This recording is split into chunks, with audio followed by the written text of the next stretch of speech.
Hello guys, welcome back to my YouTube channel. तो last video में हमने discuss किया था वीज़ा के रिगार्डिंग कि कौन कौन से वीज़ा ऑप्शंस होते हैं, आप कैसे कैसे बाहर जा सकते हैं एंड आपको कैसी रिसर्च करनी पड़ेगी। इस वीडियो में मैं डिस्कस करने जा रहा हूँ फ़ंड्स के लिए कि आप फ़ंड्स कैसे अरेंज करेंगे, कहाँ से फ़ंड्स लेके आएंगे, क्योंकि जब वीज़ा अप्लाई करेंगे तो आपको उसके लिए पैसे चाहिए होंगे। एटलीस्ट 15-20 लाख्स, कहीं भी अब्रॉड जाओगे आप तो उनके लिए 15-20 लाख्स मिनिमम चाहिए ही चाहिए होते हैं। एंड फंड्स अरेंज करना बहुत टफ जॉब है, सबसे टफेस्ट जॉब जो है वो फंड्स अरेंज करना है। वैसे तो आप सबको पता होगा कि आपके पास कितने पैसे हैं, कैसे अरेंज करने हैं, कहाँ से आप अरेंज कर सकते हैं, बट सब लोगों को सारे ऑप्शंस नहीं पता होते। तो मैं उन लोगों के लिए वीडियो बना रहा हूँ जिन लोगों को नहीं पता कैसे फंड्स अरेंज कर सकते हैं और कौन कौन से ऑप्शंस होते हैं उनके पास। तो यूजुअली वीज़ा अप्लाई करने के लिए हमारे पास प्रोसेस ये होता है कि हमें वीज़ा अप्लाई करते टाइम पैसे उनको शो करने पड़ते हैं कि हमारे पास इतने पैसे हैं कि हम वीज़ा अप्लाई कर सकते हैं एंड वहाँ पे जाके हम सर्वाइव कर सकते हैं, अपनी ट्यूशन फ़ीस पे कर सकते हैं। तो कंट्रीज़ लाइक कनाडा और जर्मनी, उनमें ये होता है कि आपको ब्लॉक्ड अकाउंट चाहिए होता है एंड आपको ब्लॉक्ड अकाउंट खुलवाने पड़ते हैं, पैसे वहाँ डिपॉजिट करवाने पड़ते हैं एंड वो पैसे आप यूज़ नहीं कर सकते 1 साल तक। वो वाली कंट्री जब आप वहाँ पहुँच जाओगे वो आपको हर मंथ कुछ ना कुछ विड्रॉ करवा के देते रहेंगे ताकि आप वहाँ पे सर्वाइव कर पाओ। वो आपके लिए भी अच्छा होता है एंड उन कंट्रीज़ के लिए भी अच्छा होता है। और बाकी कंट्रीज़ के लिए आपको कोई अलग से अकाउंट नहीं खुलवाना पड़ता कि आप अलग से अकाउंट खुलवाओ या उसमें पैसे डिपॉजिट कराओ। वो आप अपने अकाउंट में शो कर सकते हो कि हाँ, हमारे पास इतने सारे पैसे हैं, हम जो वहाँ पे जा सकते हैं, हम सर्वाइव कर सकते हैं, हम अपनी ट्यूशन फीस पे कर सकते हैं। तो स्टार्ट करते हैं कि हम फंड्स अरेंज कर कैसे सकते हैं। फंड्स अरेंज करना बहुत टफ जॉब होती है वैसे तो, क्योंकि मुझे खुद को पता है मैंने कितने बैंक्स के धक्के खाए हैं, मैं कहाँ कहाँ गया हूँ। मैं आपको अपनी स्टोरी एंड में बताऊंगा एक बारी कि मैं कौन कौन से बैंक गया था, मैंने कैसे प्रोसेस फॉलो किया एंड मैंने कहाँ से अरेंज किया, क्योंकि मेरे पास भी इतना अमाउंट नहीं था कि मैं एक बारी में शो कर सकूँ एंड मैं वीज़ा अप्लाई कर सकूँ। तो अगर आप स्टडी वीज़ा पे जा रहे हो तो सबसे पहला ऑप्शन जो होता है हमारे पास वो होता है एजुकेशन लोन। बोलने को एजुकेशन लोन ईजी होता है कि हाँ ईजिली मिल जाता है, बट इतना ईजिली मिलता नहीं है, बहुत टफ होता है एजुकेशन लोन मिलना भी।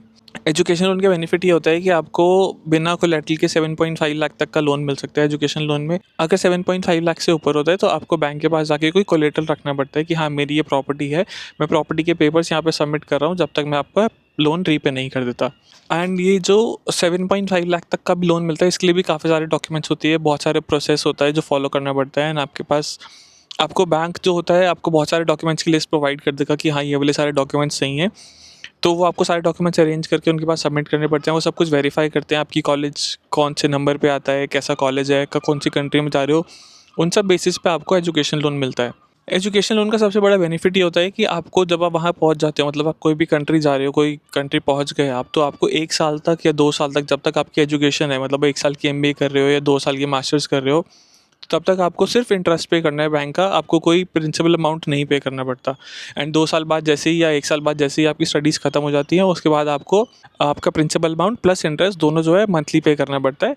सेकंड जो ऑप्शन होता है वो होता है फिक्स डिपॉजिट का। अगर मान लीजिए आपके पास कोई फिक्स डिपॉजिट है बैंक में, तो आप वो डायरेक्टली वो शो कर सकते हैं कि हाँ हमारे पास इतना पैसा बैंक में पड़ा हुआ है फिक्स डिपॉजिट में एंड हम ये वाला पैसा कभी भी यूज़ कर सकते हैं एंड वो पैसा सेम आप फिक्स डिपॉजिट जो है वीज़ा के लिए शो कर सकते हो। वो सिंपल एंड ईजी प्रोसेस होता है। जो तीसरा ऑप्शन होता है ओवरड्राफ्ट का, वो मेरे को नहीं पता था एंड आई थिंक काफ़ी लोगों को नहीं पता होगा, मेरे तरह काफ़ी लोग होंगे जिनको नहीं पता होगा ओवरड्राफ्ट क्या होता है। तो ओवरड्राफ्ट अकाउंट एक फैसिलिटी होती है जो कि आपकी FD के अगेंस्ट मिलती है। तो मान लीजिए आपकी FD है 10 लाख रुपए की, तो उसमें 90% अमाउंट जो होता है, 90% अमाउंट जो कि हो गया आपका 9 लाख रुपए, तो 9 लाख रुपए आपको एक ओवरड्राफ्ट अकाउंट मिल जाएगा। उस ओवरड्राफ्ट अकाउंट में बेनिफिट उसके ये होते हैं कि आप 9 लाख रुपए में से मान लीजिए अगर आप 1 या 2 लाख रुपए यूज़ करते हैं तो सिर्फ उस पर इंटरेस्ट पे करना पड़ेगा आपको। तो सबसे पहला बेनिफिट तो ये है एंड बाकी जो 7 लाख या 8 लाख जो भी अकाउंट में पड़े हैं आपके ओवरड्राफ्ट में, उस पर कोई इंटरेस्ट नहीं चार्ज होता। सेकंड इसका बेनिफिट ये है कि जो आपकी FD अगर मान लीजिए बैंक में पड़ी है तो वो FD एज इट इज़ पड़ी रहती है, उस पर जो इंटरेस्ट आ रहा होता है वो एज इट इज़ आता रहता है, उसमें कोई चेंजेस नहीं होते, कुछ नहीं होता। सिर्फ आपकी ओवरड्राफ्ट में जितना आप यूज़ करते हैं उस पर इंटरेस्ट लगेगा एंड बाकी FD का आपका इंटरेस्ट अलग से आता रहेगा। इसका नेक्स्ट बेनिफिट ये होता है कि जो इसका इंटरेस्ट रेट होता है वो सबसे कम होता है। अगर हम कंपेयर करें एजुकेशन लोन से या तो फिर पर्सनल लोन से, उनके कंपैरेटिवली इसका इंटरेस्ट रेट बहुत कम होता है। तो मेरे को जो ओवरड्राफ्ट का इंटरेस्ट रेट मिला था वो मिला था 6%, जो कि कंपैरेटिवली काफ़ी अच्छा था एजुकेशन लोन से और पर्सनल लोन से भी, तो मैंने ये ऑप्ट किया था। और इसका मेन बेनिफिट जो होता है वो ये कि आपका कोई इसमें फिक्स रीपेमेंट टाइम नहीं होता। जब तक आप FD बैंक में रखते हो तब तक आप ओवरड्राफ्ट अकाउंट रख सकते हो। मान लीजिए आपकी FD 5 साल के लिए रखते हैं आप, तो आप 5 साल में अपना ओवरड्राफ्ट अकाउंट जितनी मर्जी बार यूज़ कर सकते हैं। आपको सपोज़ आज ज़रूरत है 10,000 की, आपने 10,000 निकलवा लिया, आपके पास कल 20,000 है तो आप 20,000 डिपॉजिट करवा दो, फिर 50,000 निकलवा लो। जितना आपने निकलवाना है उतना निकलवा सकते हो, बट उतनी लिमिट में जितनी आपके पास लिमिट है, जो कि 90% अमाउंट होती है आपके फिक्स डिपॉजिट के अमाउंट की। कोई फिक्स रिपेमेंट टाइम लिमिट नहीं है, तो इसका बेनिफिट ये है कि आपके पास मान लीजिए अगर आज आज 50,000 है तो आपने 50,000 डिपॉजिट करवा दिए। नेक्स्ट मंथ आपके पास सिर्फ 5,000 है तो आप 5,000 डिपॉजिट करवा सकते हैं, तो उसमें कोई टेंशन नहीं होती। आपका ये अकाउंट है, जब मर्जी आप निकलवा सकते हैं, जब मर्जी आप डलवा सकते हैं पैसे उसमें। उसके बाद जो ऑप्शन आता है हमारे पास वो होता है पर्सनल लोन का, जो कि मैं सजेस्ट नहीं करूँगा बिल्कुल भी कि पर्सनल लोन कभी लेना चाहिए ऐसे, वो भी अब्रॉड स्टडीज़ के लिए, क्योंकि पर्सनल लोन लेते ही आपकी नेक्स्ट मंथ से इंस्टॉलमेंट स्टार्ट हो जाती है, प्लस उसका इंटरेस्ट रेट जो होता है 13 to 15% मिलता है, जो कि बहुत हाई होता है। पर्सनल लोन में सबसे ज़्यादा दिक्कत ये होती है कि जैसे ही आपने लोन लिया, आपने वीज़ा अप्लाई किया या नहीं किया, बट नेक्स्ट मंथ से आपको ईएमआई पे करनी स्टार्ट करनी पड़ेंगी। तो मान लीजिए आप किसी कंट्री में पहुंच गए, वहाँ पे आपके पास पैसे नहीं हैं, या अभी आपने जॉब नहीं स्टार्ट करी, तो आपको फिर भी पे करना पड़ेगा पर्सनल लोन का अमाउंट, वो बहुत टफ हो जाता है। नेक्स्ट जो ऑप्शन होता है वो होता है हम किसी रिलेटिव के पास से भी शो कर सकते हैं मनी। मान लीजिए आपको 20 लाख रुपए की ज़रूरत है अपनी पढ़ाई के लिए, आपके पास सिर्फ 10 लाख रुपए पड़े हैं, एंड आपका कोई रिलेटिव है जिनके पास 10 लाख रुपए हैं, एंड वो आपको सपोर्ट करने के लिए अगर रेडी हैं, तो आप नोटरी जाके एक डॉक्यूमेंट पे लिखवा सकते हैं कि हमारा ये रिलेटिव है एंड वो हमें सपोर्ट करने के लिए रेडी है, उनके पास 10 लाख रुपए हैं। एंड वो चीज़ आपको, आपकी भी साइन होगी एंड उनकी भी साइन होगी, एंड यही सेम डॉक्यूमेंट आप वीज़ा के टाइम पे दिखा सकते हैं, प्लस साथ में उनकी बैंक स्टेटमेंट भी। तो ये आपको हेल्प कर देती है ये शो करने में कि हाँ, आपके पास पैसे हैं इतने कि आपको वहाँ पे सपोर्ट मिल जाएगा, वहाँ पे जाके किसी भी अब्रॉड कंट्री में जाके। तो ये तो ही फंड्स की बात। तो आपके पास इतने सारे ऑप्शंस है फंड्स अरेंज करने के लिए, एंड आप कोई भी ऑप्शन सेलेक्ट करके जो आपके लिए ठीक रहे वो आप सिलेक्ट कर सकते हैं, एंड आप उसी तरीके से फंड्स अरेंज कर सकते हैं। इसके अलावा इन अब्रॉड कंट्रीज़ में सबसे अच्छी बात एक ये होती है कि आपको मोस्ट ऑफ द कंट्रीज़ में 20 आवर्स पर वीक काम करना अलाउड होता है। तो 20 आवर्स पर वीक मतलब मंथ का 80 आवर्स आप काम कर सकते हैं मोस्ट ऑफ द कंट्रीज़ में। एंड इसमें आपका बेनिफिट ये होता है कि आप इसमें काम कर सकते हैं, साथ में आप अर्न कर सकते हैं। आप अर्न करते हैं तो आपका जो रेंट होता है, आपके जो ग्रॉसरीज़ का पेमेंट होता है, वो आप खुद कर सकते हैं। प्लस इन केस आपको जो अगर उसमें सेव करना है, आप सेव कर सकते हैं। एंड अगर आपके पास पैसे ज़्यादा बचते हैं तो आप लोन की रीपेमेंट करना भी टाइम टू टाइम स्टार्ट कर सकते हैं, जैसे ही आप प्लान करते हैं उस कंट्री में। बट मैं आपको सजेस्ट करूँगा कि आप सर्वाइवल के लिए 6 मंथ्स का जो भी खर्चा होता है वो एडवांस में लेके चलें। सिर्फ जॉब के भरोसे मत आना कभी भी बाहर, क्योंकि कभी-कभार ऐसा होता है कि जॉब नहीं लगती। जॉब लगना इतना आसान नहीं है किसी भी कंट्री में। आपको जाके इंटरव्यूज़ देने पड़ते हैं, उस कंट्री का माहौल देखना पड़ता है, उस कंट्री की लैंग्वेज देखनी पड़ती है, एंड बहुत सारी चीज़ें और भी होती हैं। प्लस आपकी एजुकेशन पे ध्यान, प्लस आपको ग्रॉसरीज़ लेने जाना है, प्लस आपको बर्तन धोने हैं, कपड़े धोने हैं, सारी रिस्पॉन्सिबिलिटीज़ आप पे होती हैं। तो इतना ईज़ी नहीं होता कोई भी चीज़। बट अगर आप मैनेज कर सकते हो तो वो ईज़िली हो भी जाता है। तो मैं सजेस्ट यही करूँगा कि आप 6 मंथ्स का सर्वाइवल के लिए अमाउंट साथ में लेके आएँ। नहीं ज़रूरत पड़ेगी तो बहुत अच्छी बात है, आप अपनी जॉब करिएगा, उससे पे करो, बहुत अच्छी बात है वो। बट हमेशा सर्वाइवल के लिए पैसे साथ में होने चाहिए, ताकि आप वहाँ पे जाके परेशान ना हो किसी भी कंट्री में, क्योंकि अननोन देश है, कोई आपको जानता नहीं होगा, वहाँ पे कोई पहचानता नहीं होगा। घर से भी पैसे नहीं मँगवा पाओगे इतनी ईज़िली, बहुत टफ़ हो जाती है सिचुएशंस कभी-कभार। तो सर्वाइवल के लिए हमेशा पैसे साथ रखिएगा। ये तो हो गई ये सारी बातें। इसके अलावा मैं अपनी बताता हूँ कि मैंने कैसे पैसे अरेंज किए थे एंड मेरा क्या सिचुएशन था।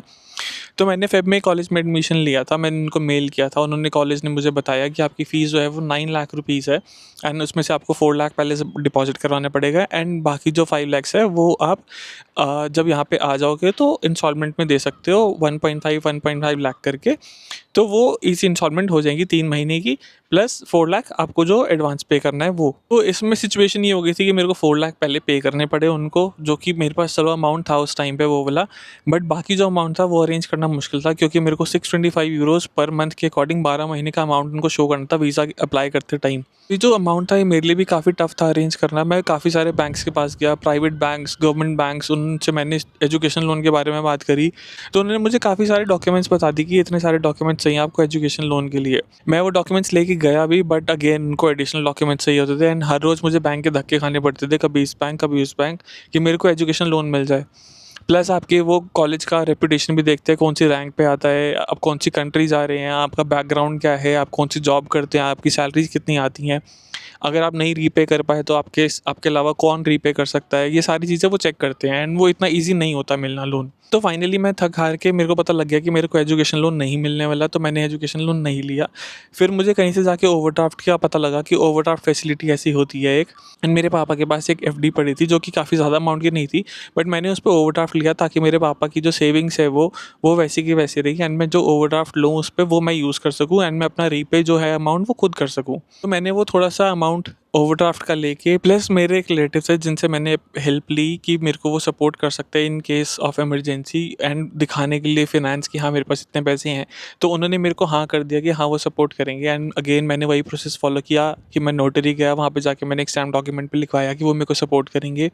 मैंने उनसे साइन करवाए, मैंने अपने साइन किए, प्लस उनकी बैंक स्टेटमेंट दिखाई, अपनी बैंक स्टेटमेंट दिखाई, एंड वो सब कुछ करके मैंने वीज़ा अप्लाई किया था। तो काफ़ी टफ टाइम था वो, बहुत टाइम लगा था मेरे को, 2 to 3 मंथ्स तो मेरे को बैंक के धक्के खाने में लग गए। उसके बाद जो अरेंज किया फंड्स उसमें भी 1-2 महीने और लग गए, तो काफ़ी टाइम लगा था मेरे को भी फंड्स अरेंज करने में। एंड मैं बता रहा हूँ सच में ईजी नहीं है ये जॉब, बहुत टफ जॉब है फंड्स अरेंज करना। सबके लिए ईजी नहीं है, बहुत लोग हैं ऐसे जिनके लिए बहुत ईजी भी है, उनके पास पैसे हैं भी, बट मेरे पास नहीं थे उस टाइम पे, एंड मैं नहीं अरेंज कर सकता था। तो मुझे ये सारी सिचुएशन पता है, एंड इसलिए मैं आपको थोड़ा गाइड कर रहा हूँ कि आप कैसे अरेंज कर सकते हैं। तो ये ओवरऑल स्टोरी थी फंड्स की कि आप फंड्स कैसे अरेंज कर सकते हैं। इन केस आपके पास कोई भी क्वेश्चन हो इससे रिलेटेड तो आप मेरे को कमेंट बॉक्स में बता देना, कोई सजेशन हो वो भी मेरे को कमेंट बॉक्स में बता देना। मैं नेक्स्ट वीडियो जो बनाऊंगा वो बनाऊंगा पार्ट टाइम जॉब्स पे। आपको वीडियो अच्छी लगी हो तो लाइक करना मत भूलिएगा। मिलते हैं नेक्स्ट ब्लॉग में। Thank you so much, bye bye.